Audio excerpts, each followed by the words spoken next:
So consider today you are in the level of aspirant, and tomorrow you are going to be an administrator. The level of aspirant. So as an individual, you face hell lot of problem in society, personally, professionally.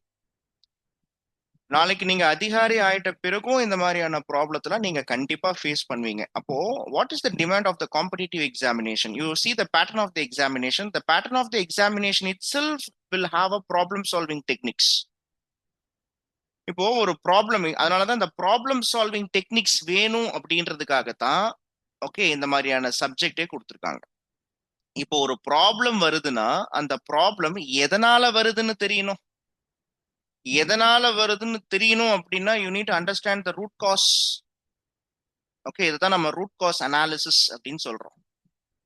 ஓகேவா? அப்ப root cause analysis அப்படின்றது சொல்லப்போனா you take society or sociology, you take history, இந்த மாதிரியான subjects உங்களுக்கு கொடுக்கக்கூடிய ஒரு பேசிக் ஐடியாவே என்ன, ஒரு பேசிக் ஒரு ஆர்பிட் எதை சுத்தி இந்த சப்ஜெக்ட்ஸ்லாம் இருக்குன்னா root cause analysis. Root cause analysis நல்லா தெரிஞ்சாதான் அந்த ப்ராப்ளத்துக்கான சொல்யூஷன் அப்படின்றது கொடுக்க முடியும். ரொம்ப சிம்பிளான பிலாசபி தான். ஒரு பிரச்சனை இருக்கு, பிரச்சனைக்கு தீர்வு தேவை, அந்த தீர்வுக்கு அந்த பிரச்சனை ஏன் உருவாச்சு அப்படின்ற ஒரு ஒரு ஐடியா உங்களுக்கு தெரியணும்.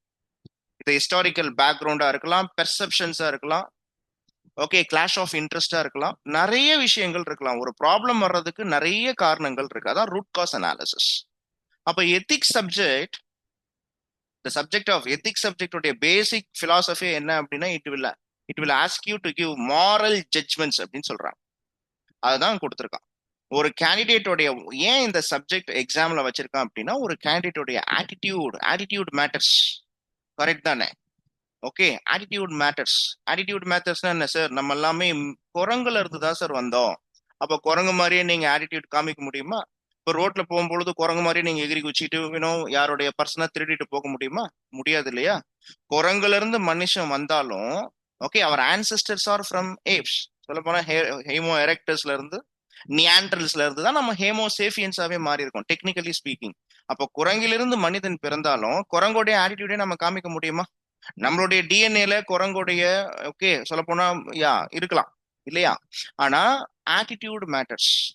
அப்போ அதனாலதான் சொல்றாங்க, நீங்க ஒரு விஷயத்தை கேள்விப்பட்டிருப்பீங்க, மனித பிறப்பு தான், நம்ம எல்லாருமே மனித பிறப்பு தான். ஆனா இந்த மனித பிறப்புல இருந்து நம்ம அடுத்த லெவல் போறதுக்கு சில பிரின்சிபல்ஸை ஃபாலோ பண்ணுவோம், சில ஐடியல்ஸை ஃபாலோ பண்ணுவோம், சில ஆட்டிடியூட்ஸை ஃபாலோ பண்ணுவோம். அப்போ ஒரு கேண்டிடேட்டோடைய ஆட்டிடியூட், ஃபார் எக்ஸாம்பிள் நாளைக்கு நீங்க ஒரு ஐபிஎஸ் ஆஃபீஸர் ஆயிட்டீங்க, நீங்க மகாராஷ்டிரால போஸ்ட் பண்ணப்பட்டு விட்டீர்கள், உங்களுக்கு மராத்தி தெரியாது. ஓகே, சோ மராத்தி தெரிஞ்ச ஒருத்தன் உங்ககிட்ட மராத்தில என்னை யாரோ குத்திட்டாங்கன்னு சொல்லிட்டு சொல்றான். ஓகே, நீங்க ஸ்ட்ராங்கான நீங்க நான் ஏன் மராத்தி படிக்கணும், எனக்கு இங்கிலீஷ் தெரியும், எனக்கு தமிழ் தெரியும் அப்படின்னு நினைச்சிட்டு இருக்கீங்க, ஹிந்தி கூட தெரியும், நான் ஏன் மராத்தி படிக்கணும்னு நினைக்கிறீங்க நீங்க. ஓகே, அப்போ அவன் கஷ்டத்தை உங்ககிட்ட சொல்ல வரும் பொழுது, சாரிப்பா எனக்கு மராத்தி தெரியாது, நீங்க வேற ஒரு ஆபீசரை போய் பாத்துக்கோங்கன்னு சொல்ல முடியுமா? முடியாது இல்ல. அப்ப attitude matters. Approaching to issue, ஒரு இஷ்யூவை எப்படி அப்ரோச் பண்றேன்னு சொல்லக்கூடிய பேசிக் ஐடியாஸ் அப்படின்றது எத்திக்ஸ் அப்படின்றது கத்துக் கொடுக்குது. ஃபார் எக்ஸாம்பிள் 2017 நீங்க எடுத்துக்கிட்டீங்கன்னா நம்ம தமிழ்நாட்டுல ஜல்லிக்கட்டு இஷ்யூ அப்படின்றது நடந்துட்டு இருந்தது. Probably all know. ஸோ நம்ம ஜல்லிக்கட்டுக்கு ஓகே தடை அப்படின்றது போட்டிருந்தாங்க. அப்போ நம்ம மெரினால என்ன பண்றோம் அப்படின்னா ஒரு மிகப்பெரிய ப்ரொட்டஸ்ட் பண்ணோம். அப்படி ப்ரொட்டஸ்ட் பண்ணும்போது நிறைய ஸ்டூடெண்ட்ஸ் ஆர் ஃபார் எக்ஸாம்பிள் இன்னைக்கு ஒரு ஜென்சி ப்ரொட்டஸ்ட்ன்றது நேபாள நடக்கிற மாதிரி நம்ம யூத்ஸும் சொல்ல போனா ப்ரொட்டஸ்ட் ஸ்டார்ட் பண்ணாங்க. ஆனா அந்த ப்ரொட்டஸ்ட் ஸ்டார்ட் பண்ணும் பொழுது இனிஷியலாவே கவர்மெண்ட்டோ, அதாவது சென்ட்ரல் கவர்மெண்ட்டோ, ஈவன் சுப்ரீம் கோர்ட் ஆஃப் இந்தியாவோ அந்த இஷ்யூக்கு ஸ்டார்டிங்ல இம்பார்ட்டன்ஸ் கொடுக்கல. ஃபார் எக்ஸாம்பிள் சுப்ரீம் கோர்ட், அன்னைக்கு இருக்கக்கூடிய சுப்ரீம் கோர்ட்டுடைய சீஃப் ஜஸ்டிஸ் என்ன சொல்றாரு, why Tamilians has to play jallikattu இந்த ஃபீல்டு.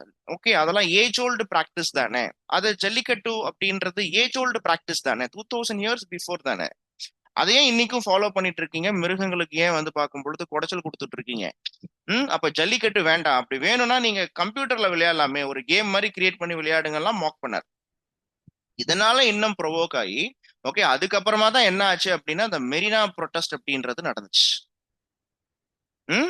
எப்பயுமே நம்ம ஒரு விஷயம் ஒரு கான்சிக்வன்சஸ் நடக்குது அப்படின்னா அதுக்கு காரணம் என்ன, அதோடைய ரிப்பர்கஷன்ஸ்ன்றதுன்றத பார்க்கணும். There are two important technical terms. எத்திக்ஸ்ல நிறைய டெக்னிக்கல் டேர்ம்ஸ் ரீட் பண்ணுவீங்க நீங்க.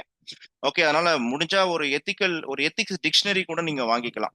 ஆர் நீங்களே கூட இன்னும் சர்ச் பண்ணி கூட நெட்ல பார்க்கலாம், நம்ம பின்னாடி ப்ரொவைட் பண்றோம். ஓகே, அப்போ நான் யூஸ் பண்ற வேர்ட்லாம் பாருங்க. ரிப்பர்கஷன்ஸ் அப்படின்றத நம்ம பின்விளைவுகள் அப்படின்னு சொல்றோம். என்ன காரணத்தால அது நடக்குது. அப்போ அப்ரோச் டு இஷ்யூ அப்படின்றது ரொம்ப இம்பார்ட்டன்ட். எதை பத்தி? Okay, integrity and probity in public life. Okay, பொது வாழ்க்கையில நேர்மையா இருந்தே ஆகணும். தனிப்பட்ட வாழ்க்கையிலயும் சரி, பொது வாழ்க்கையிலயும் சரி, நேர்மையா இருந்தாகணும். அதனாலதான் நம்மளுடைய நம்மளுடைய இந்தியன் பிலாசபியை எடுத்துக்கிட்டீங்கன்னா எதை ரிவால்வ் பண்ணி வரும் அப்படின்னா தர்மா. ஓகேவா, இதைத்தான் நம்ம அறம் தர்மா அப்படின்னு சொல்றோம். ஸோ தர்மம் சார்ந்த வாழ்வு அப்படின்றது நம்மளுடைய பர்சனல் லைஃப்லயும் இருக்கணும், பொது வாழ்க்கையிலயும் இருக்கணும். கரெக்ட் தானே? ஒரு பிசினஸ் பண்றீங்கன்னா தர்மம் இருக்கணும். ஓகே, நீ ஒரு வாத்தியார், இப்ப நான் ஒரு வாத்தியார் அப்படின்னா நான் என் தர்மத்தை காமிக்கணும். அதனாலதான் நான் எப்பவுமே சொல்லுவேன், my Dharma is to teach, your Dharma is to learn. அப்போ ஒவ்வொரு இடத்துலயும் அந்த தர்மா அப்படின்றது ஃபாலோ பண்ணப்படணும். அது முக்கியமா நாளைக்கு நீங்க வந்து பாத்தீங்கன்னா நீங்க ஒரு ஃபியூச்சர் இன்னைக்கு ஆஸ்பிரண்டா இருக்கீங்க, நாளைக்கு நீங்க அதிகாரியா இருக்கும் பொழுது ஓகே, உங்களை நிறைய பேர் இப்போ ஆல்ரெடி நீங்க ஒர்க் பண்ணிட்டு தான் இருக்கீங்க, உங்களுக்கு தெரியணும். ஸோ நீங்க ஃபாலோ பண்ண வேண்டிய தர்மா அப்படின்றத இந்த சப்ஜெக்ட் சொல்லி கொடுக்குது. And questions may utilise the case studies approach to determine these aspects. So உங்களுடைய கொஷின், எத்திக்ஸோடைய கொஷின் நீங்க எடுத்துக்கிட்டீங்கன்னா ஓகே, நிறைய கேஸ் ஸ்டடி அப்ரோச் அப்படின்றது இருக்கு. அப்போ இந்த சப்ஜெக்டை நம்ம எப்படி சார் படிக்கலாம் அப்படின்னு பாத்தீங்கன்னா, இந்த சப்ஜெக்ட் வந்து இப்ப ஜென்ரல் எத்திக்ஸ் 4 பிரிக்கிறாங்க. General ethics, psychology, philosophy and public administration. இந்த ஜென்ரல் எத்திக்ஸ், சைக்காலஜி, பிலாசபி அப்படின்றது எத்திக்ஸ் உடைய சொல்லப்போனா ஸ்டாட்டிக் பார்ட்னு கூட சொல்லலாம். பிலாசபில நீங்க மாரல் திங்கர்ஸ் பத்தி படிப்பீங்க. பிலாசபில என்ன பண்றீங்க? மாரல் திங்கர்ஸ் பத்தி படிப்பீங்க. Okay, public administration. இந்த பப்ளிக் அட்மினிஸ்ட்ரேஷன்ன்றது ஒண்ணுமே கிடையாது, இதான் எத்திக்ஸ் உடைய கவர்னன்ஸ் பார்ட் அப்படின்னு சொல்லிட்டு சொல்றாங்க. ஓகே, எத்திக்ஸ் உடைய கவர்னன்ஸ் பார்ட், முக்கியமா கேஸ் ஸ்டடிஸ். ஸோ இதெல்லாம் வந்து நீங்க இப்போ எத்திக்ஸ் சப்ஜெக்டே நம்ம என்ன பண்ணலாம், முக்கியமா ஜென்ரல் எத்திக்ஸ்னா இன்னைக்கு நம்ம முதல்ல பார்க்க போறது ஜென்ரல் எத்திக்ஸ். எத்திக்ஸ்னா என்னங்க? வேல்யூஸ்னா என்ன? மாரல் பிரின்சிபல்ஸ்னா என்ன? பிலாசபிஸ்னா என்ன? கான்டாக்ட்னா என்ன? இது மாதிரி தான் இன்னைக்கு நம்ம பார்க்க போறோம். ஸோ பேசிக்ஸா எத்திக்ஸோடைய டிமாண்டே என்ன அப்படின்னா, பேசிக்ஸா சில கருத்துக்கள் உங்களுக்கு தெரியணும். மாரல்னா என்ன இதெல்லாம் தெரியணும். இதுதான் ஜென்ரல் எத்திக்ஸ். இந்த ஜென்ரல் எத்திக்ஸ்க்கு அப்புறமா நம்ம சைக்காலஜி பார்ட் போவோம். எத்திக்ஸ் வந்து ஒரு தனி மனிதன், how an individual person connected with the society, how an individual person connected with himself, how the சொல்லப்போனா நம்ம சொல்லுவோம் இல்லையா, ஒரு மனுஷனுடைய இன்டர்பர்சனல் ஸ்கில்ஸை பத்தி எத்திக்ஸை நம்ம நிறைய படிப்போம். லுக், ஒரு மனுஷனுக்கு சோஷியல் கோஷன்ட் இருக்கணும், எமோஷனல் கோஷன்ட் இருக்கணும், இன்டெலிஜென்ட் கோஷன்ட் இருக்கணும். இது மூணுமே ரொம்ப இம்பார்ட்டன்ட். அப்போ ethics connects a person, a human with society, a human with himself. ஒரு மனுஷனுக்கு தன்னை பத்தியே தெரியணும். சொல்லப்போனா இதுதான் தன்னிலை உணர்தல்னு புத்தாலாம் சொல்றாரு. ஆக்சுவலா நமக்கு முதல்ல நம்மளை பத்தி தெரியணும். நம்மளுடைய பிளஸ் என்ன, மைனஸ் என்ன, நமக்கு எது வரும், நமக்கு எது வராதுன்றது தெரியணும். அப்போ எத்திக்ஸ் உங்களை பத்தி அறிஞ்சுக்கிறதுக்கு, உங்களை பத்தி தெரிஞ்சுக்கிறதுக்கு, இப்ப சாக்ரட்டி சொல்ற மாதிரி நோ தை செல்ஃப், உன்னை பத்தி நீ முதல்ல தெரிஞ்சுக்கோயான்னுது. நீ உன்னை பத்தி தெரிஞ்சாதான் சொசைட்டில ஓகே நீ இன்டெகிரேட்டே ஆக முடியும். ஓகே, இன்டர்பர்சனல் ஸ்கில்ஸ் அப்படின்றத டெவலப் பண்ணிக்க முடியும். இப்போ ஃபார் எக்ஸாம்பிள், நான் அக்ரெசிவா இருப்பேன், நான் ஸ்ட்ரெயிட் ஃபார்வர்ட், எடுத்த உடனே வெட்டினேன் கொத்தினு தான் பேசுவேன். ஆனா இதையே நான் வந்து பார்க்கும் பொழுது கவர்னன்ஸ்ல யூஸ் பண்ண முடியாது.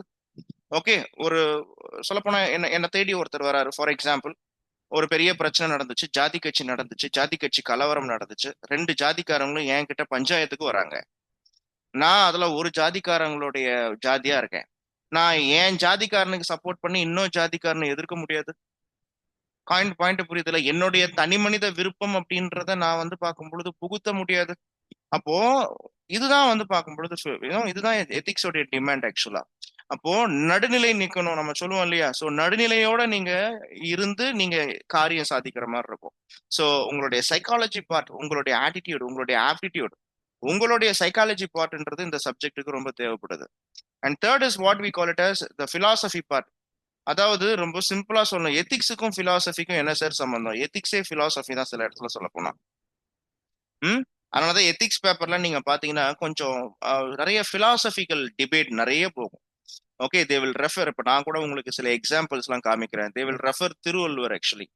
ஓகே, என்ன பண்ணுவாங்க, திருவள்ளுவரை வந்து பார்க்கும் பொழுது ரெஃபர் பண்ணுவாங்க. காந்தியை ரெஃபர் பண்ணுவாங்க. எத்திக்ஸ்ல படிக்கும் பொழுது நீங்க திருவள்ளுவர், காந்தி, ஸோ இவங்களெல்லாம் வந்து பார்க்கும் பொழுது ரெஃபர் பண்ணிட்டு இருப்பாங்க. அண்ட் இப்போ ஃபார் எக்ஸாம்பிள் இன்னொரு விஷயம் என்னன்னா கால் மார்க்ஸை ரெஃபர் பண்ணுவாங்க. ஓகே, கால் மார்க்ஸோடைய கிளாஸ் ஸ்ட்ரகிள் அதை ரெஃபர் பண்ணுவாங்க. இப்போ happiness ethics, the purpose of the life is to be happy. ஓகேவா? ஸோ ஹாப்பினஸ் அப்படின்னும் பொழுது ஹாப்பினஸை ரெஃபர் பண்ணுவாங்க. ஸோ இன்னொரு விஷயம் என்னன்னா, இப்போ நீங்க சோசியாலஜில எமெயில் டர்கிம் பத்தி படிப்பீங்க, சூசைட்ஸ் பத்தி படிப்பீங்க. இன்னைக்கு ஏன் சூசைட் அதிகமா நடக்குது? அது எத்திக்கல் ஆஸ்பெக்ட்ல படிக்க சொல்லுவாங்க. எத்திக்ஸ்னாலே நீங்க அதிகமா பிலாசபி படிப்பீங்க. காந்தி சொல்ற மாதிரி, காந்தி என்ன பண்றாரு, மகாத்மா காந்தி ரிலீஜியன் அப்படின்றது பாலிடிக்ஸ் கூட அசோசியேட் ஆகணும்னு சொன்னார். இது ரொம்ப ஒரு டிஃப்ரெண்டான ஒரு கருத்தா இருக்கும். இப்போ நம்ம செக்யூலரிசம்னு படிக்கும் பொழுது ரிலீஜியன் அவுட் ஆஃப் பாலிடிக்ஸ் தான் படிக்கிறோம். அதான் ஒரிஜினல் செக்யூலரிசம். ஓகே, ஆனா இந்தியாவில் நம்ம ஃபாலோ பண்ற செக்யூலரிசம் என்ன அப்படின்னா, we have a cooperative adaptive secularism, inclusive secularism. Original secularism, western secularism எடுத்துக்கிட்டீங்கன்னா, it is not religion associated with politics, it is religion out of politics. But Gandhi ஏன் religion associated with politics அப்படின்னு சொன்னார்னா, ஒரு religion அப்படின்றது ஒரு institution.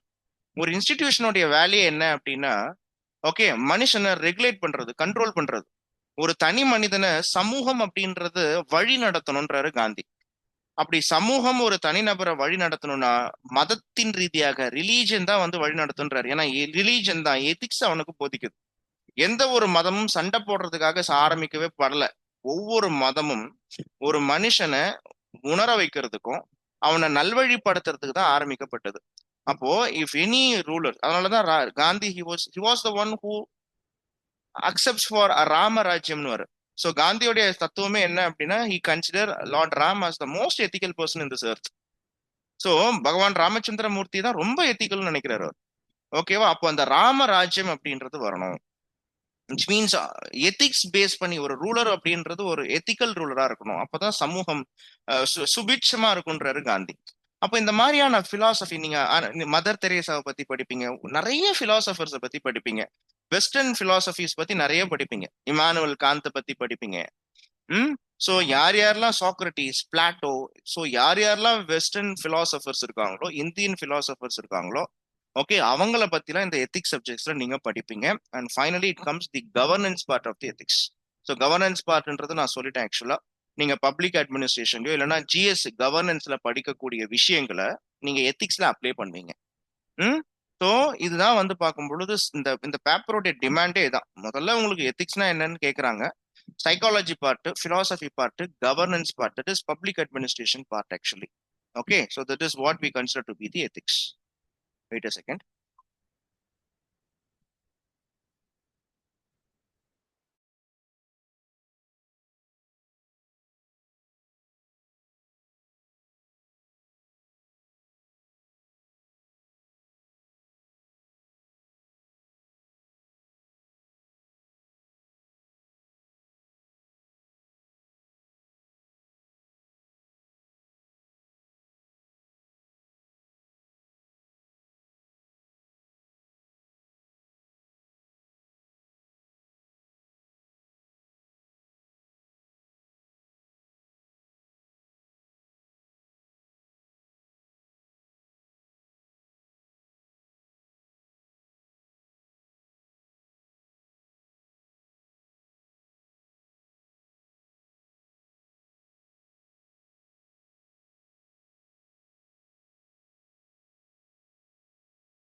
Okay, so we will discuss.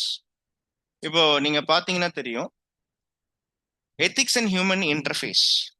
General எத்திக்ஸ்ல நம்ம என்ன படிப்போம் அப்படின்னா, எத்திக்ஸ்னா என்ன, the determinants and consequences of ethics in human actions, ethics உடைய டைமென்ஷன்ஸ் என்ன, ethics in private and public relationships, and the role of family. Previous year கொஸ்டின்ல நீங்க எடுத்துக்கிட்டீங்கன்னா the ரோல் ஆஃப் ஃபேமிலி அப்படின்றத நீங்க அதிகமா படிப்பீங்க. ஓகே, ஒரே நிமிஷம்.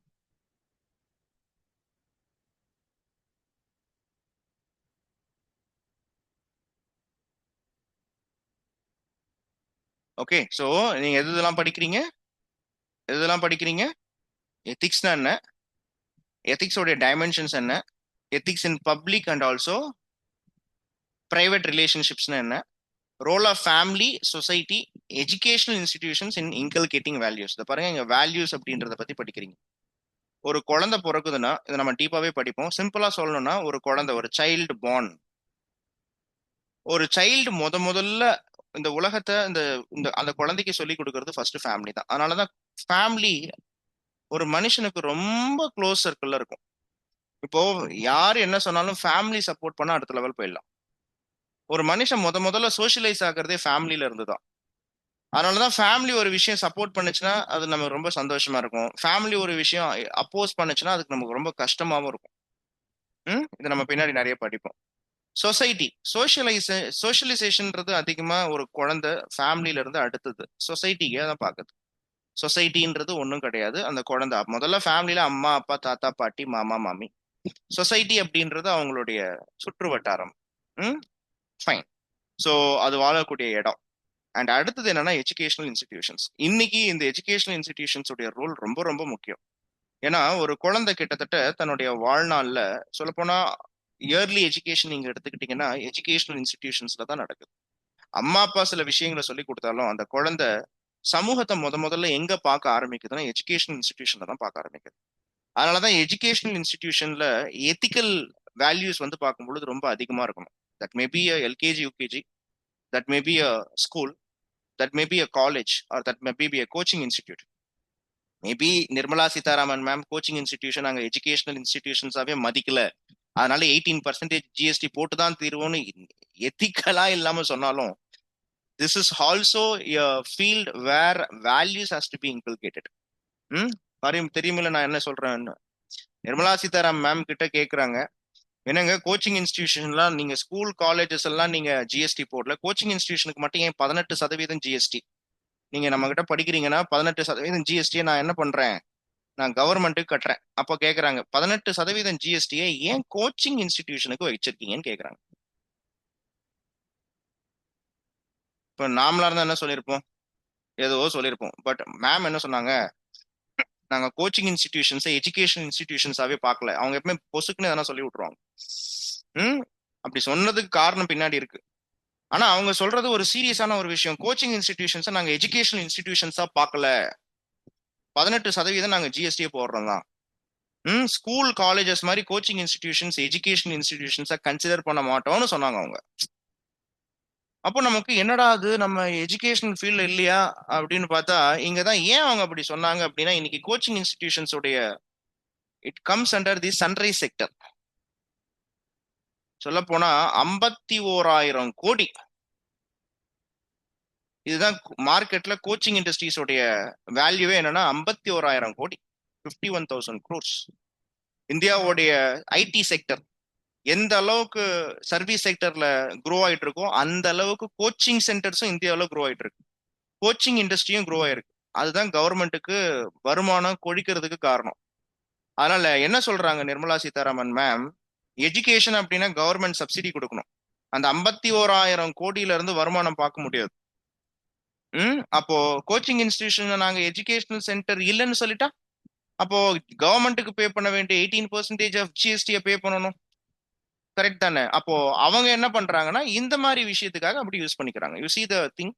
இப்ப தமிழ்நாட்டுல நீங்க ஏதோ கோச்சிங்னா நீங்க ஏதோ யூபிஎஸ்சி கோச்சிங் மட்டும் நினைக்க கூடாது. கோச்சிங்ல பல கோச்சிங் இருக்கு இல்லையா? ஃபவுண்டேஷன்ஸ் இருக்கு, டியூஷன்ஸ் இருக்கு, ஓகேவா? அதுக்கப்புறமா நீங்க எடுத்துக்கிட்டீங்கன்னா உங்களுக்கு இன்ஜினியரிங் கோச்சிங் இருக்கு, மெடிக்கல் கோச்சிங், நீட் இருக்கு. இப்போ ராஜஸ்தான் கோட்டானா இந்தியாவுடைய கோச்சிங் ஹப். ஆக்சுவலா சிவில் சர்வீஸ் கோச்சிங் இருக்கு. தட் ரீஜனல் வைஸ் பாத்தீங்கன்னா டிஎன்பிஎஸ்சி கோச்சிங் இருக்கு, சிஏ இருக்கு. ஒவ்வொரு ஃபீல்டுக்குள்ளார போறதுக்கும் உங்களுக்கு கோச்சிங் அப்படின்றது தேவைப்படுது. அப்போ கோச்சிங் இண்டஸ்ட்ரீஸ் கவர்மெண்ட் இன்னைக்கு எஜுகேஷனல் இன்ஸ்டிடியூஷன்ஸாவே மதிக்கல. இப்போ இது கூட கொஸ்டினா கூட கேட்கலாம், கவர்மெண்ட் எஜுகேஷனல் இன்ஸ்டிடியூஷன்ஸா கோச்சிங் ஃபீல்ட மதிக்காததால கோச்சிங்ல இருக்கிறவங்க நீங்க எப்படி வந்து எத்திக்கலான எஜுகேஷன் கொடுப்பாங்கன்னு நீங்க நம்புறீங்க? ஒரு சொசைட்டில வேல்யூவை கொடுக்குறவனே அவன் தானே. அப்போ கோச்சிங் இன்ஸ்டிடியூஷன் என்ன பண்ணுவாங்க, அவனுக்கு ப்ராஃபிட் மோட்டிவா எடுத்துப்பாங்க. கோச்சிங் ஓனர்ஸ் ஓன் பண்றவங்க ஓகே நிறைய பேர், ஓகே நிறைய பேர் அதை ப்ராஃபிட்டா எடுத்துப்பான், அதை ப்ராஃபிட்டா பார்ப்பான். ஏன்னா அவன் ஓப்பனாவே சொல்லிடுவான், அந்த பாருங்க கவர்மெண்ட் என் சைட்ல இருந்து ஜிஎஸ்டியை தான் எதிர்பார்க்கறாங்க, நான் அந்த ஜிஎஸ்டியை பே பண்ணி தான் ஆகணும். ஸோ அதனால உங்களுக்கு எஜுகேஷனை வேல்யூவா கொடுக்காம நான் ஸ்கில்லா கொடுக்குறேன்னு சொல்லிடுவான். பாயிண்ட் புரியுதா உங்களுக்கு? இதுல இருக்கக்கூடிய இதுதான் வந்து இன்னைக்கு இருக்கக்கூடிய விஷயம், இதான் உண்மை. ம் எப்படி அடல்ட்ரேஷன் ப்ராப்ளம் இல்லைன்னு இன்னைக்கு சட்டம் இருக்கோ, அதே மாதிரி சில ஃபிளாஸ்லாம் இருக்கு. ஓகேவா? அதனாலதான் கோச்சிங் இண்டஸ்ட்ரீஸை பொறுத்த வரைக்கும் இன்னைக்கு என்ன பண்றாங்க, பொதுவா கல்வியை வந்து வேல்யூஸ்ன்னு சொல்லுவாங்க, கல்வியை வந்து சேவைன்னு சொல்லுவாங்க. பட் இன்னைக்கு 21st செஞ்சுரியில அதுவும் கோச்சிங் இண்டஸ்ட்ரீஸ்ல கல்வியை சேவையா பாக்குறதுல, கல்வியை ஒரு ஸ்கில் செட்டா பாக்குறாங்க. ஸோ யூபிஎஸ்சி ஃபீல்ட்ல நீங்க எடுத்துக்கிட்டீங்கன்னா it is not transferring knowledge, it was a kind of transferring skill செட்டா மாறி போச்சு. ஸ்டூடெண்ட்ஸோடைய மென்டாலிட்டி அப்படிதான் இருக்கு. ஓகே, இங்க நடத்துறவங்களுடைய கோச்சிங் இன்ஸ்டிடியூஷன்ஸ் உடைய ஓனர்ஸ், அதனாலதான் நிறைய யூசி நிறைய கார்பரேட் கோச்சிங் இண்டஸ்ட்ரீஸ்ல இருப்பான். இப்போ வெராண்டா எடுத்துக்கோங்க, அவெல்லாம் கார்பரேட், அவன் ஏன் வரணும்? பைஜூஸ் அவெல்லாம் வந்து சைனீஸ் கார்பரேட், அவன் ஏன் வரணும்? Actually the word Byju's it's okay, Byju அப்படின்றது no it's FDI company actually. அப்போ ஏன் ஃபாரின் கம்பெனிஸ்லாம் வந்து இந்தியாக்குள்ளார வரணும், ஏன் கோச்சிங் ஆரம்பிக்கணும் ஆக்சுவலா? ஓகேவா? பாயிண்ட் புரியுதா உங்களுக்கு? ஸோ இதுதான் வந்து இன்னைக்கு நடந்துட்டு இருக்கு. ஓகே, அப்போ நான் ஏன் இதை சொல்ல வரேன்னா, எஜுகேஷனல் இன்ஸ்டிடியூஷன்ஸ் அப்படின்றது மிக முக்கியமான வேல்யூவை இன்கல்கேட் பண்றது.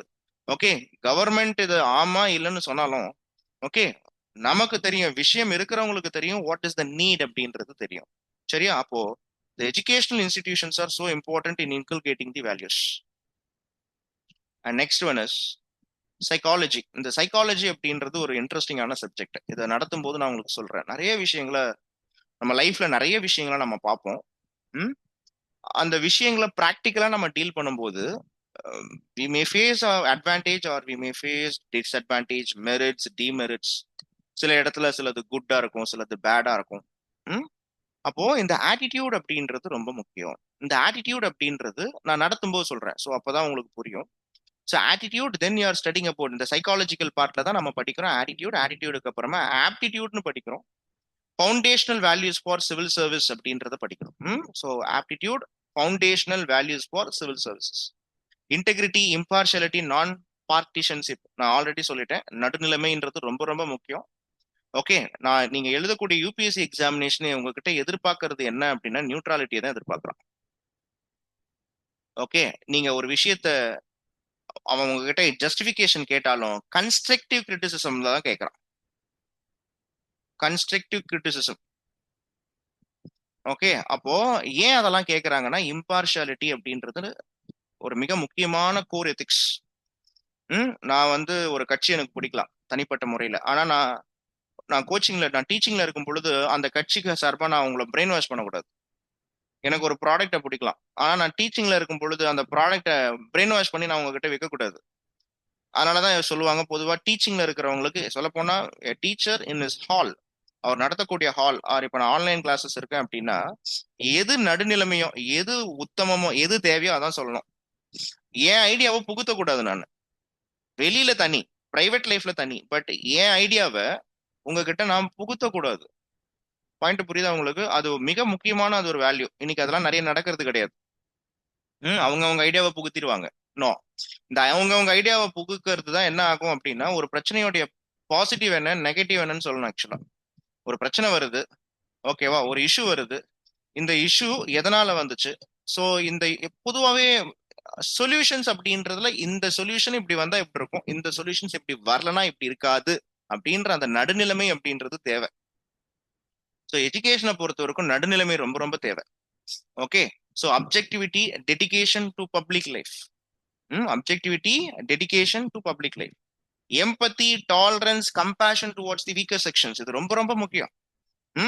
நான் என் மக்களை, எனக்கு வந்து இப்போ ஒரு என் ஒய்ஃப் கஷ்டப்படுறா, ஹஸ்பண்ட் கஷ்டப்படுறாங்கன்னு வச்சுக்கோங்க, உடம்பு முடியாம கஷ்டப்படுறாங்க, நீ எப்படின்னா நாசமா போ அப்படின்னு சொல்லிட்டு நான் வர முடியாதே, வரக்கூடாதே. நம்மளை சார்ந்து இருக்கிறவங்களும் நம்மளுடைய சந்தோஷம் துக்கம்ன்றது நம்மளை சார்ந்து இருக்கிறவங்களுக்கு அட்லீஸ்ட் யூ ஷுட் ஒரு வார்த்தை கேட்கலாம், என்னப்பா ஆச்சு ஏதாச்சுன்னு கேட்கலாம். அந்த கரிசனம் அப்படின்றது தனி மனித வாழ்க்கையிலயும் இம்பார்ட்டன்ட், பொது வாழ்க்கையிலயும் இம்பார்ட்டன்ட்.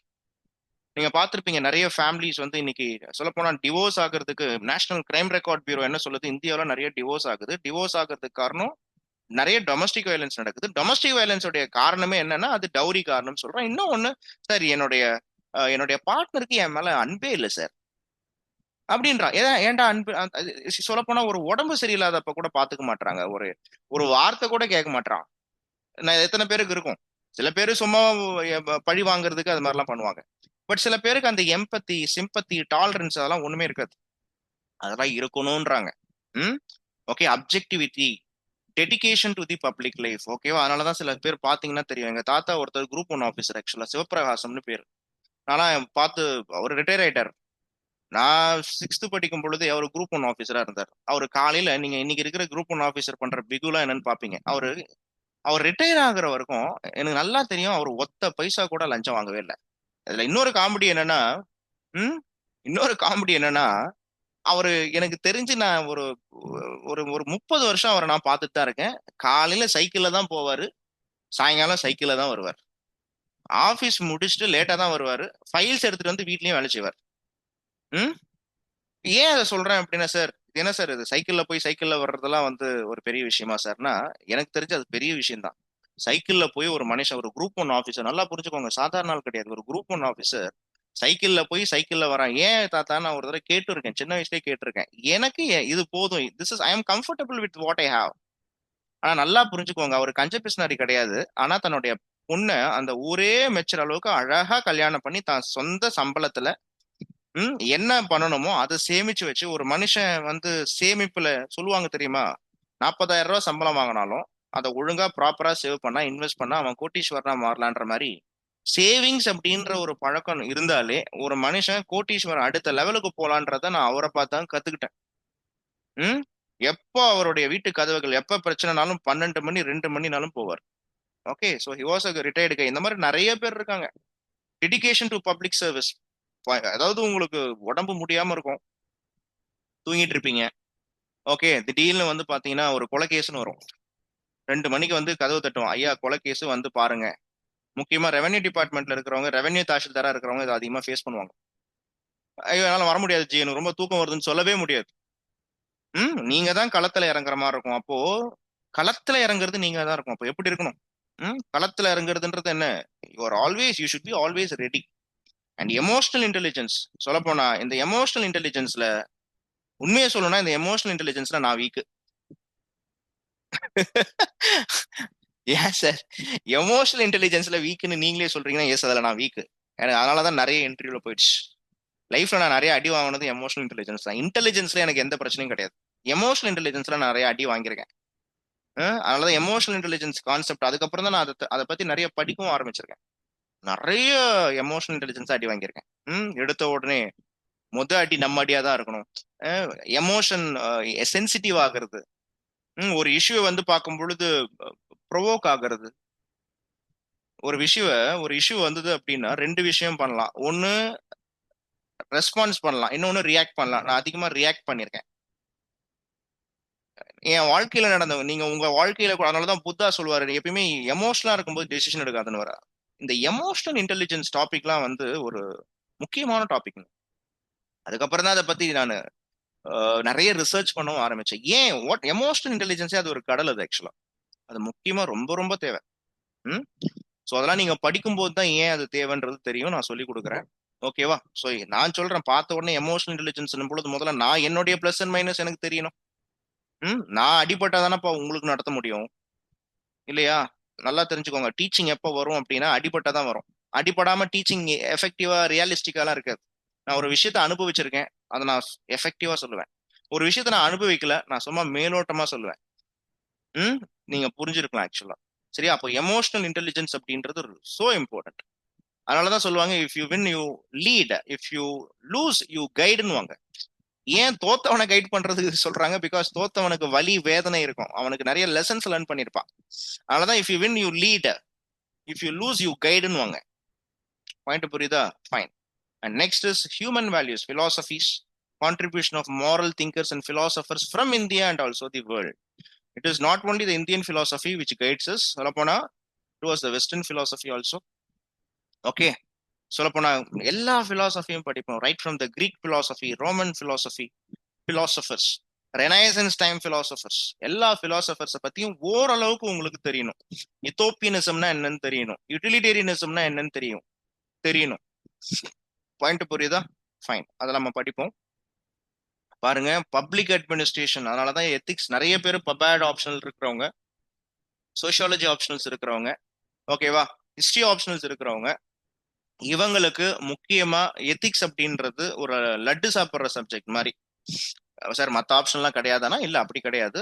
எந்த ஆப்ஷன் வேணாலும் படிக்கலாம். பட் இந்த சப்ஜெக்ட்ஸ்ல நீங்க பாத்தீங்கன்னா பபேட் நீங்க எடுத்துக்கலாம், ஈவன் ஈவன் பொலிட்டிக்கல் சயின்ஸ் கூட எடுத்துக்கலாம். இந்த சப்ஜெக்ட்ஸ்ல அதிகமா நீங்க திங்கர்ஸை பத்தி படிப்பீங்க. எந்தெந்த ஆப்ஷனல்ஸ்லாம் நீங்க திங்கர்ஸை பத்தி படிக்கிறீங்களோ அந்தந்த ஆப்ஷனல்ஸ் அப்படின்றது உங்களுக்கு ஒரு பெர்ஸ்பெக்டிவை கொடுக்கும் ஈஸியா. அதனாலதான் வந்து ஏன் தமிழ்நாட்டில் இருக்கக்கூடிய மக்கள் ஓடி ஓடி, ஓகேவா, ஓடி ஓடி உட்கலந்த ஜோதின்ற மாதிரி ஓடி ஓடி போய் சோசியாலஜி எடுக்கிறதுக்கு காரணம் என்ன அப்படின்னா, சோசியாலஜில திங்கர்ஸ் இருக்கிறாங்க, ஒரு 6 திங்கர்ஸ் இருக்காங்க. அவங்கள பத்தி படிச்சா அப்படியே மாத்தி மாத்தி அந்த அரைச்ச மாதிரி எங்க வேணாலும் யூஸ் பண்ணிக்கலாம். அதே மாதிரிதான் western political thought, political science பபேட்ல நீங்க எடுத்துக்கிட்டீங்கன்னா வெஸ்டர்ன் பொலிட்டிக்கல் தாட்லாம் இருக்கு. அப்போ இதெல்லாம் எங்க யூஸ் ஆகுதுன்னா, உங்களுடைய ஜிஎஸ் செகண்ட் பேப்பருக்கு யூஸ் ஆகுது, அந்த எத்திக்ஸுக்கு யூஸ் ஆகுது. பாருங்க, பப்ளிக் அட்மினிஸ்ட்ரேஷன் தான் கேஸ் ஸ்டடிஸ்ல இருந்து property in governance. You see, ஒரு public service, public or civil service values and ethics in the public administration, ethical concerns and dilemmas in government and private institutions. இங்க பாருங்க, private இன்ஸ்டிடியூஷன்ஸும் வருது. Tomorrow you are going to work with the PSUs also, public sector and also private also, இல்லையா? Private பப்ளிக்ல எங்க work பண்ணாலும் சில important ethical concerns இருக்கு. Loss, rules, regulations, conscience as source of ethical guidance. சட்டத்தை follow பண்ணணும், ரூல்ஸை மதிக்கணும், ரெகுலேஷன்ஸை ஃபாலோ பண்ணணும். Accountability and ethical governance. அக்கௌண்டபிலிட்டின்றது வெளிப்படைத்தன்மை. Strengthening of ethical and moral values in the governance. Ethical issues in international relations and funding, very important area. நீங்க previous year question பேப்பர்லாம் நான் காமிக்கிறேன். Okay, and then you go for property in governance, like concept of public service. Public சர்வீஸ்னா என்ன? Philosophical basis of governance. இங்க தான் நீங்க philosophic base of கவர்னன்ஸை நீங்க நீங்க அர்த்த சாஸ்திராலாம் படிப்பீங்க. யூ வில் ஸ்டடி அபவுட் அர்த்த சாஸ்திரா. திருக்குறள் பத்திலாம் படிப்பீங்க, ஓகேவா, திருக்குறள். அண்ட் ஆல்சோ வெஸ்டர்ன் திங்கர்ஸை பத்தி படிப்பீங்க. ஃபார் எக்ஸாம்பிள், மாண்டஸ்கியூ பத்தி படிக்கும் பொழுது செப்பரேஷன் ஆஃப் பவர்ஸை பத்தி படிப்பீங்க. ஒரு சமூகத்துக்கு ஏன் செப்பரேஷன் ஆஃப் பவர்ஸ் இம்பார்ட்டன்ட்னு படிப்பீங்க, சரியா? டிரான்ஸ்பரன்சி இன் கவர்மெண்ட் பத்தி படிப்பீங்க. Right to information, code of ethics, code of conduct, citizens charter, work culture, quality of service delivery, utilisation of public funds, இதெல்லாம் கவர்னன்ஸ் தான். அதனாலதான் சொல்றாங்க the third path of ethics அப்படின்றது it was a public administration, it deals with the property in governance. ஒரு government அப்படின்னா system, government அப்படின்னா ஒரு அமைப்பு, கவர்மெண்ட்னா சிஸ்டம், கவர்னன்ஸ் அப்படின்னா ஃபங்க்ஷன். கவர்னன்ஸ்னா என்ன? It was a function. அப்ப இதை பத்திலாம் படிப்பீங்க. ஓகே, இதுதான் எத்திக்ஸே. இப்போ நான் ப்ரீவியஸ் இயர்ல லாஸ்ட் ஒரு 10 இயர்ஸ் ஆர் 15 இயர்ஸ்ல கேட்ட கொஷின்ஸ் எல்லாம் நான் இந்த பிபிடியை ஷேர் பண்றேன், பாருங்க. கொஷின்ஸ் எல்லாம் எப்படி கேட்கறான்னு பாருங்க. பிகாஸ் யூபிஎஸ்சி நம்ம கூட எப்படி பேசுறான்னா, அவனுடைய யூபிஎஸ்சி எப்படி பேசுறாங்க, யூபிஎஸ்சி எப்படி பேசுறான் நம்ம கிட்ட, போன்ல பேசுறானா? அப்படி சொல்லக்கூடாது. யூபிஎஸ்சி எப்படி பேசுறான் நம்ம கிட்ட, எப்படி பேசுறான்? அவனுடைய ப்ரீவியஸ் பேப்பர் மூலமா பேசுவான். நம்ம கிட்ட யூபிஎஸ்சி பேசுறது எப்படின்னா, அவனுடைய ப்ரீவியஸ் இயர் கொஸ்டின் பேப்பர் மூலமா பேசுவான். அப்ப ப்ரீவியஸ் இயர் கொஸ்டின் பேப்பர் அப்படின்றது இங்க ரொம்ப ரொம்ப ரொம்ப ரொம்ப முக்கியம். அதனாலதான் உங்களுக்கு இந்த ப்ரீவியஸ் இயர் கொஸ்டின் பேப்பர் அப்படின்றத என்ன பண்ணிருக்கேன், நான் உங்களுக்கு காமிச்சிருக்கேன். இப்ப பாருங்க, what you understand by values and ethics. எத்திக்ஸோடைய first part, ethics and human இன்டர்ஃபரன்ஸ்ல இருந்தே கேள்வி வருது. Ethics dimensions, ethics in private public relationships, ethics and human இன்டர்ஃபரன்ஸ்ல எத்திக்ஸ் இன் எத்திக்ஸோடைய dimension, ethics private and public ரிலேஷன்ஷிப்ஸ்ல என்னன்றத நம்ம பாக்குறோம். எத்திக்ஸ்னா என்ன, வேல்யூனா என்னன்னு கேட்கறான். சிம்பிளான கேள்வி, ஒரு 10 மார்க் தான், 1.5 பேஜ், 150 வேர்ட்ஸ் அப்படின்னா 1.5 பேஜ்ல எழுதணும்.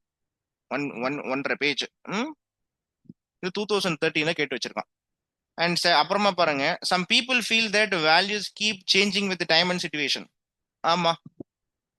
While others strongly believe that there are certain universal values and eternal human values. இதுவும் உண்மைதான். Give your perception in this regard with due justification அப்படின்னு கேட்குறான். யூ சி, எங்கெங்கெல்லாம் ஜஸ்டிஃபிகேஷன்ற வார்த்தை வருதோ அங்கெல்லாம் நம்ம உஷாராயிடணும். உஷாரையா உஷாரு, ஓரம் பாரம் உஷாருன்ற மாதிரி உஷாராகணும் நம்ம. ஏன்னா ஜஸ்டிஃபிகேஷன்றது இது பாருங்க, there is no single book for ethics, there is no Laxmikanth book for ethics. தான் அடுத்த கொஸ்டின். இப்ப எத்திக்ஸுக்கு அவனும் கூடி கூவி வித்துட்டு இருக்கான்ல, புக் வித்துட்டு இருக்கான்ல. ஆக்சுவலா எத்திக்ஸ்ன்றது என்ன அப்படின்னா உன்னுடைய ஐடியா என்னன்றதான் விஷயம். புக்ஸை பொறுத்த வரைக்கும் எத்திக்ஸ்ல உங்களுக்கு சில, இப்போ ஃபார் எக்ஸாம்பிள் வெஸ்டர்ன் பிலாசபர்ஸ்லாம் இருக்காங்க, அவங்களுடைய தியரிஸ்லாம் நீங்க வாங்கி படிக்கலாம், அதுக்கு ஓகே, அதுக்கு புக் ஓகே. பட் யூபிஎஸ்சி கேட்கக்கூடிய கொஸ்டினுக்கு எந்த புக்ல சார் ஆன்சர் இருக்குன்னா அந்த மாதிரி ஒரு புக்கு இல்ல.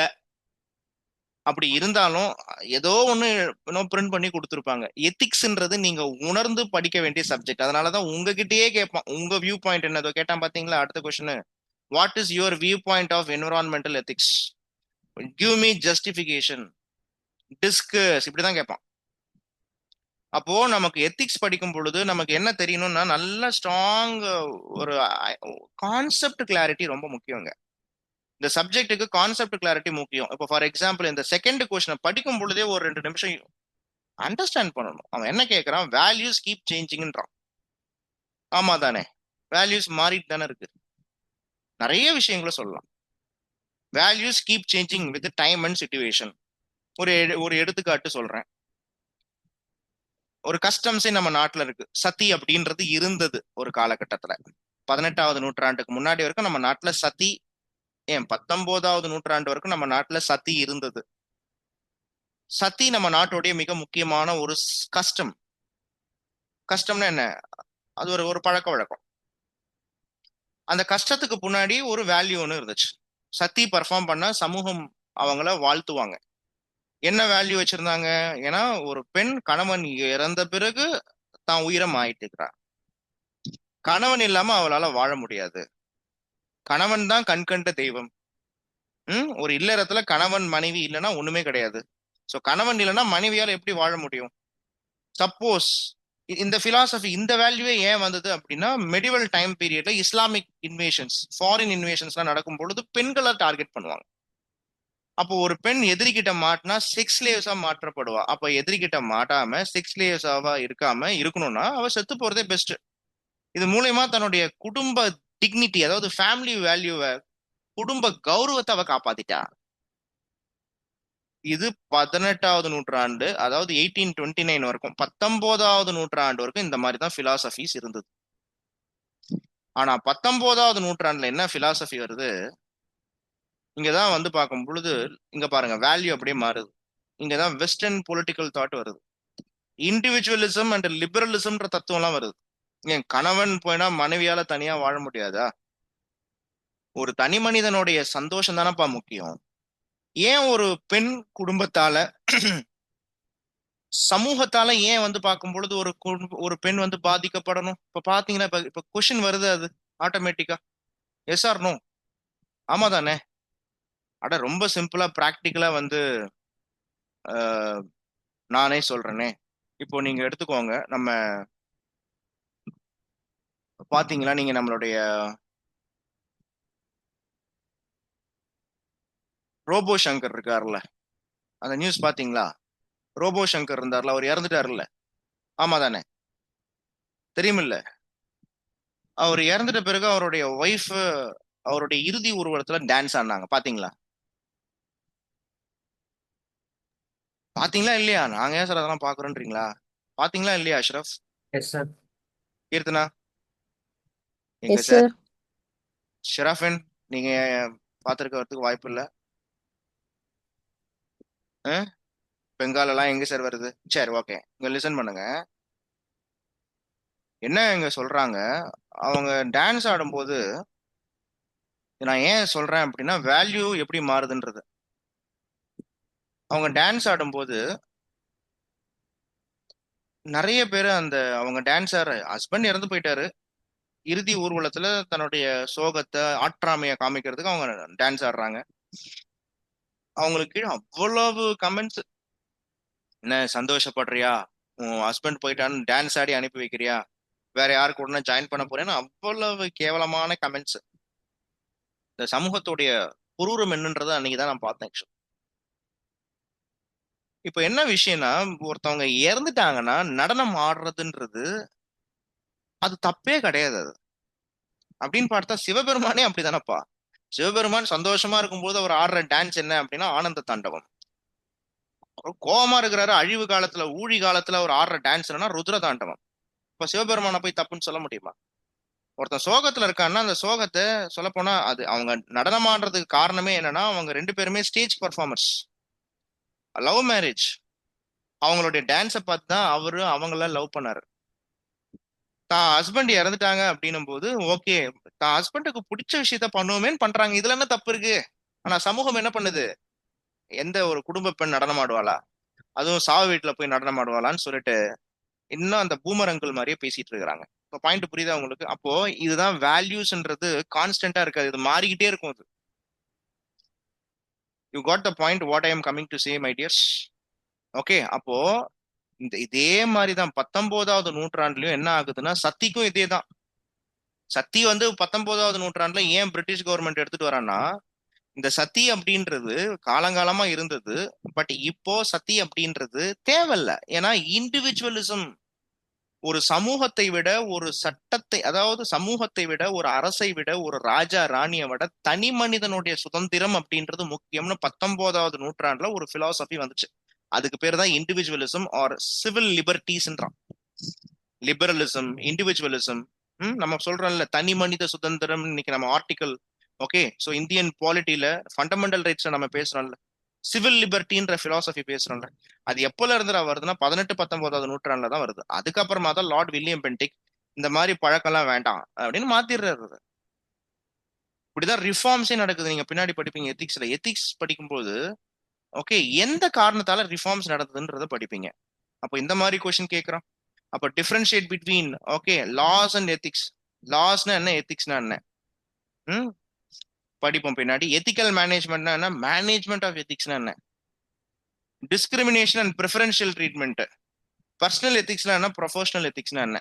ஓகேவா? எனக்கும் இன்னொரு ஒரு எக்ஸுக்கும் பர்சனலா எந்த பிரச்சனையும் இருக்காது. பட் ப்ரொஃபஷனலி நீங்க எடுத்துக்கிட்டீங்கன்னா நாங்க ஃபாலோ பண்ணக்கூடிய எத்திக்ஸ் வேற மாதிரியா இருக்கும். அப்போ பர்சனல் எத்திக்ஸ் என்ன, ப்ரொஃபஷனல் எத்திக்ஸ் என்ன அப்படின்றது இங்க ரொம்ப முக்கியம். Next,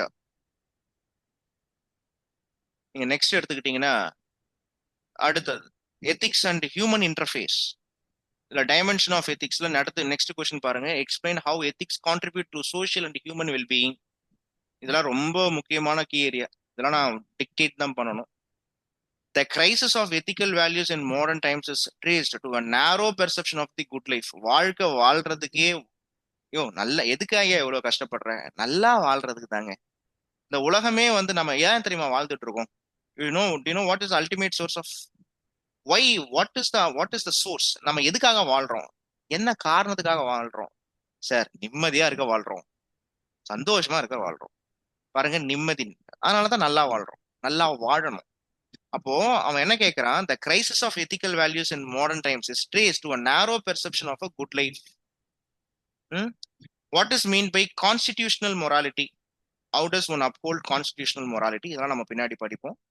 Discuss the role of ethics and values in enhancing the following three major components of comprehensive national power, that is human capital, soft power and also social harmony. இது எல்லாமே பின்னாடி நடத்தப்படும். So questions எல்லாம் நான் உங்களுக்கு காமிக்கிறதுக்கு காரணம் என்னன்னா, இந்த மாதிரிலாம் கேட்டிருக்காங்க ஐயான்னு காமிக்கிறதுக்கு. இப்போ பாருங்க, ethics is sometime dynamic also. ஏன்னா சிலபஸ்ல டைனமிக் பார்ட்டும் இருக்கு. ஃபார் எக்ஸாம்பிள் 2020ல கேட்ட கேள்வி நியூ எஜுகேஷனல் பாலிசியை பத்தி கேட்டிருக்கான். எப்படி கேட்கறான்? நான் சொன்ன சோஷியலைசேஷன்ன்றது எஜுகேஷன் இன்ஸ்டிடியூஷன்ல நடக்குதுன்னு. அப்போ education is not an injunction, it is an effective and pervasive tool for all around development of an individual and social transformation. Examine the new educational policy in the light of above statement. ஒரு ஸ்டேட்மெண்ட்டை கொடுத்துட்டு new educational பாலிசியை வச்சு அந்த ஸ்டேட்மெண்ட்டை விவரிக்க சொல்றோம். அப்ப பாருங்க, டைனமிக் பார்ட் ஆஃப் சிலபஸ்ல நீங்க ஸ்ட்ராங்கா இருந்தாகணும். அண்ட் இன்னொரு question, the current internet expansion has instilled a different set of cultural values and were often in conflict with traditional values. இது நீங்க நேபாள பத்தி இதே கேள்வி நேபாள்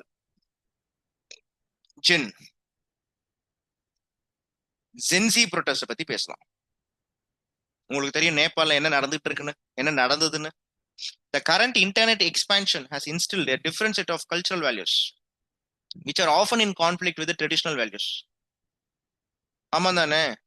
ஒரு காலத்துல குழந்தைக்கு நிலாவை காமிச்சு, குழந்தைய தோல்ல போட்டுக்கிட்டு மடியில வச்சுக்கிட்டு நிலாவை காமிச்சு, என்னடா தங்கம் சாப்பிட்றா தங்கம் அப்படின்னு சொல்லி குழந்தைய தடைய கோதி விட்டுக்கிட்டு, குழந்தை கூட ஒரு பிசிக்கல் டச்சை கொடுத்துக்கிட்டு, ம் நம்ம பாட்டிங்க நம்ம அம்மாக்கள்லாம் நம்மள அப்படிதான் வளர்த்தாங்க. இப்போ குழந்தைங்களாம் அப்படி ஒன்றும் கிடையாது. ஒரு மொபைல்ல வந்து பார்க்கும் பொழுது எதனா ஒரு சாங் ஒன்று வச்சு கொடுத்துட்டு நீயே சாப்பிடுன்னு சொல்லிட்டு அது கையில கொடுத்துட்றாங்க. அது அதை பார்த்துக்கிட்டே வந்து பார்க்கும் பொழுது எதனா பண்ணிட்டு இருக்கு. அந்த சவுண்டு கேட்டுக்கிட்டே இருக்கணும். பாயிண்ட் புரியுதா? அப்போ டெக்னாலஜி ஃபார் ஹியூமன் ப்ராக்ரஸ்ன்னு சொன்னாலும் technology is having a conflict with traditional values also. அப்போ value you see definitely it's a debatable area. So இதெல்லாம் நம்ம படிப்போம், இப்படிதான் நம்ம அனலைஸ் பண்ணி படிப்போம். ஓகே, அடுத்தது பாருங்க. இதெல்லாம் லாஸ்ட் இதை நான் கொடுக்குறேன், நீங்க பாருங்க எப்படி கொஷின் கேட்டிருக்கான்னு. ஸோ தட் நம்ம ஒவ்வொரு டாபிக் முடிக்கும் பொழுதும் இதை நம்ம என்ன பண்ணுவோம் அப்படின்னா, என்ன மாதிரி கேட்டிருக்காங்க அதுக்கு எப்படி ஆன்சர் பண்ணுன்றத நம்ம பார்ப்போம். சரியா? ஒரு ப்ரீவியஸ் இயர் கொஸ்டின் பேப்பர் கேட்டிருக்கான் பாருங்க. இதை பாருங்க, த டிஃப்ரெண்ட் கைண்ட்ஸ் ஆஃப் ஆட்டிடியூட்ஸை பத்தி கேட்கிறான். The current society is plagued, இது 2014 இதே கேள்விதான். Plagued with widespread trust deficit, நம்பிக்கை அப்படின்றது இல்லாம இருக்கு. What are all the consequences of the situation for personal wellbeing and for social wellbeing? What you at the personal level to make yourself trustworthy? The good of an individual is contained in the good of all. What do you understand by this statement? How the principle implemented in the public life? So இந்த மாதிரியான விஷயங்களை நம்ம பார்ப்போம். Public life அப்படின்னும் பொழுது ethics in public லைஃபை பார்ப்போம். Okay, இதெல்லாம் நீங்க பாத்தீங்கன்னாலே தெரியும். ஒரு ஒரு கொஷின்ஸ் எக்ஸாம்பிள் சொல்றேன். In the context of national defense, patriotism demands a readiness to lay down your one's life in protecting the country. பேட்ரியாட்டிசம்னா என்ன? உங்களுடைய தேசத்துக்காக நீங்க போய் உன் நாட்டுக்காக செத்துப்போ. According to you, what does patriotism imply in everyday civil life? நம்ம தனி மனிதன், இப்ப ராணுவ அதிகாரிக்கு மட்டும்தான் பேட்ரியாட்டிசம் இருக்கணுமா? நம்ம கிட்ட பேட்ரியாட்டிசம் இருக்கக்கூடாதா? அப்போ ஒரு சிவில் எவ்ரிடே சிவில் லைஃப் போது explain with illustrations and justify your answer. எவ்வளவு சூப்பரா கேட்டிருக்கான் பாருங்க. டிஃபென்ஸ்ல பேட்ரியாட்டிசம்னா நாட்டுக்காக சேவை செய்யறது. தன்னுடைய உயிரை கூட துச்சமென மதிச்சு எதிரி கூட சண்டை போட்டு செத்து போறது, அதுதான் பேட்ரியாட்டிசம்னு நம்ம நினைக்கிறோம். ஆனா அக்கார்டிங் டு யூ, பேட்ரியாட்டிசம் அப்படின்றது உங்களுடைய தனிப்பட்ட வாழ்க்கையில ஒரு நாள்ல பேட்ரியாட்டிசம்னா என்னன்னு கேட்கறான். பாயிண்ட் புரியுதா? அப்போ யோசிக்கிற மாதிரி இருக்குல்ல. அதனாலதான் எத்திக்ஸ் சப்ஜெக்டை பொறுத்த வரைக்கும் நிறைய யோசிக்கணும். Integrity without knowledge is weak and useless. இது ரொம்ப ரொம்ப முக்கியம். Integrity without knowledge is weak and useless, but knowledge without integrity is dangerous and dreadful.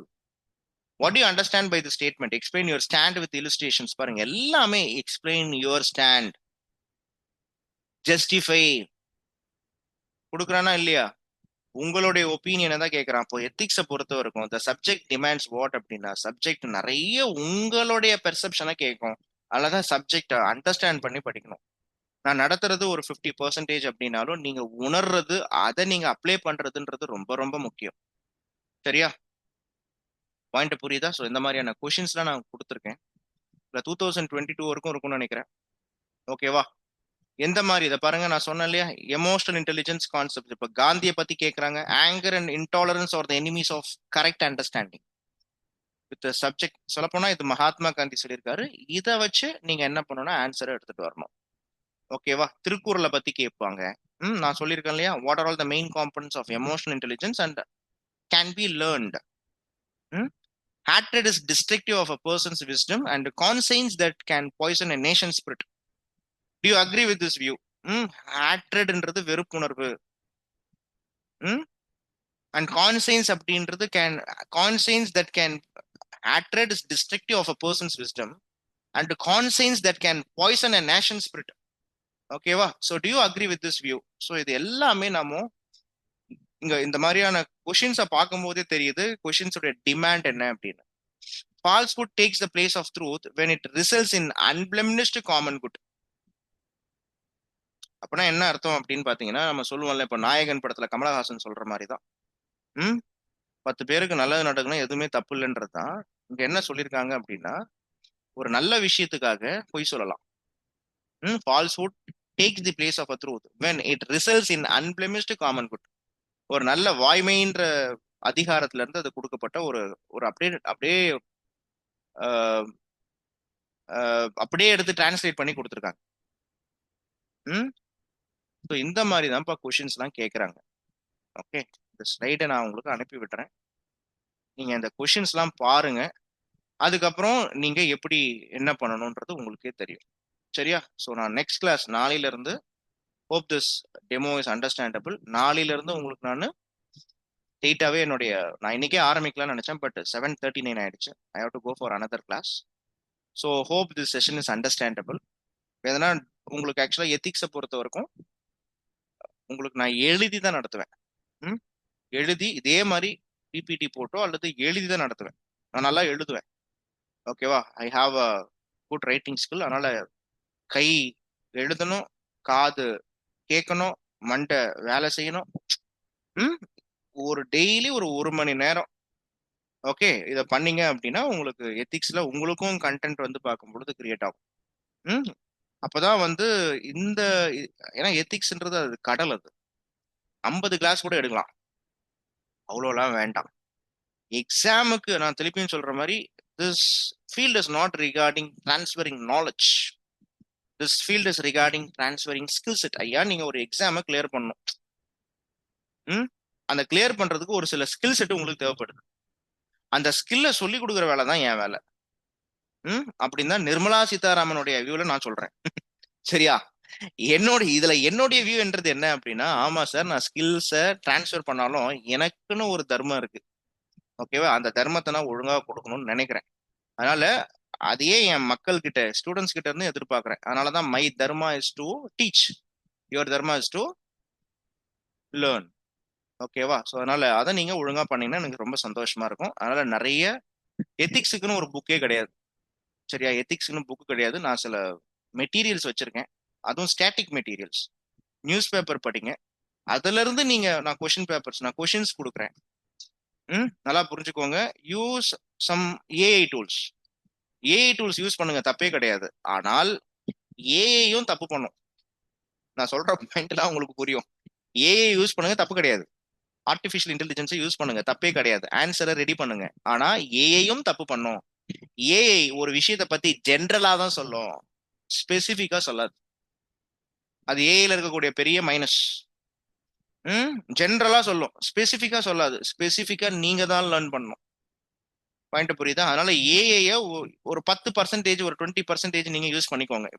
Previous year question பேப்பர்லாம் கூட இந்த கொஸ்டினை நான் எப்படி ஆன்சர் பண்ணணும், எனக்கு இது ஒண்ணுமே புரியல அப்படின்னா ஏஐ உங்களுக்கு கொடுக்கும். ஓகேவா? ஆனா டீப்பா போகணும் அப்படின்னா, ஒரு சப்ஜெக்டை டீப்பா போகணும்னா நீங்க கிளாஸ்ல உட்காந்து ஆகணும். நிறைய பேர் ஏஐ யூஸ் பண்ணுவாங்க. ஏஐ வந்து எஜுகேஷன்ல ஒரு மிகப்பெரிய ரெவல்யூஷனா பண்ணிட்டு இருக்கு. ஆனா ஏஐ உடைய பெரிய மைனஸ் என்னன்னா, அது டீப்பா ஒரு கண்டென்ட்டை கொடுக்காது. நீங்க ஒரு ஆன்சர் ரேட்டிங் எழுதி அனுப்பும் பொழுதே அது ஏஐ கண்டென்ட்டானு பார்க்கும்போது தெரிஞ்சிடணும். நான் எந்த ஒரு விஷயத்தையும், இப்போ ஃபார் எக்ஸாம்பிள் நான் சத்தியை பத்தி சொன்னதை ஏஐ எக்ஸாம்பிள் கொடுத்து சொல்லவே சொல்லாது. ஏஐ வில் கிவ் யூ, அதுக்கு எக்ஸாம்பிள் கொடுத்து வந்து பார்க்கும் பொழுது நீங்க கேட்டாதான், ப்ராம்ப்ட் அப்படி கொடுத்தாதான் சொல்லுமே தவிர, unless and until AI will just generally tell you something that these are all the thing happened. So அதனால don't rely AI more, but rely AI. Point புரியுதா? ஸோ இந்த மாதிரியான ஜார்கன்ஸ்லாம் நான் யூஸ் பண்றதுக்கு காரணம் என்னன்னா, புரியும், சப்ஜெக்டே வந்து ஒரு மாதிரி இப்படிதான் இருக்கும். So will see in the next class. So thanks for listening. Bye, take care. ஜாக்கிரதை, மழை இருக்குன்னு சொல்லியிருக்காங்க, பார்த்துக்கோங்க, ஹெல்த் பார்த்துக்கோங்க. Thank you, sir. Thank you. Bye bye. Thank you, sir. Thank you. Thank you, sir.